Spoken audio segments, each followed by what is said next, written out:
West Indies' win over England in the Barbados Test it's a huge development. It suggests that after a very prolonged period of poor performances on the part of the West Indies team, things could change. Too early to say if they will, but certainly there are some signs of things changing. A bit more determination on the part of the West Indies team, and unwillingness to accept defeat. Dileep Premachandran, our editor, is going to talk about what this could possibly mean for West Indies cricket. But before that, let's listen to Phil Simmons, the West Indies coach, talking after that Barbados win. How big is that win? How much does it mean? And how much will it galvanise West Indies cricket? I can't say about West Indies cricket in general, but I know for the Test team it's been huge because you guys have worked hard for the last 4 weeks and have played so well in Antigua and Grenada and not come out with anything. I think you saw the determination in the guys, especially the bowlers, to come out of this with something, so it's huge for us. On that wicket as well, to chase those runs in those circumstances, how pleasing was it for you? It was a show of character, wasn't it? Well, that's the biggest thing that I can take from it, that everybody showed character, because for the bowlers to bowl on the two and bowl out England for such a low score, second and it's just massive character that is coming out at this early stage in my tenure, so it's great for me to see that. And the mediocre comments by Colin Graves, are you a mediocre team? Did that galvanise the team? Let him decide that now. I'll leave that for him to judge. I think when he's walking out, you see a few signs going out there with mediocre on it and the meaning of it, so I'll leave that for him. So it was a performance to team talk? Not really. I think it was on the first occasion in Antigua, and then we took it off the door because it really didn't mean nothing, because as one of the guys said, who's he? How much cricket has he played? So, that's how we looked at it. Peter Moore's, you're obviously known that will come in for some criticism now, I expect in the UK. What have you made of it? As a coach, is it difficult when you have a team that isn't winning and under pressure? And is that criticism you felt?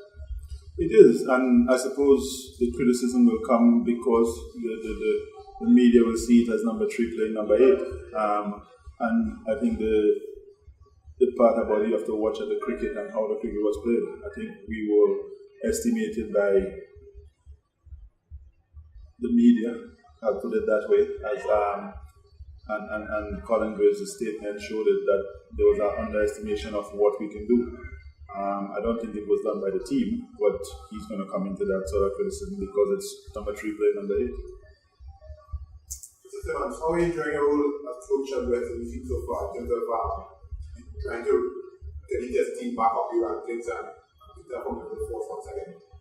I'm enjoying my role. I don't think my role is getting it back up. I think my role is about making us play Test cricket properly.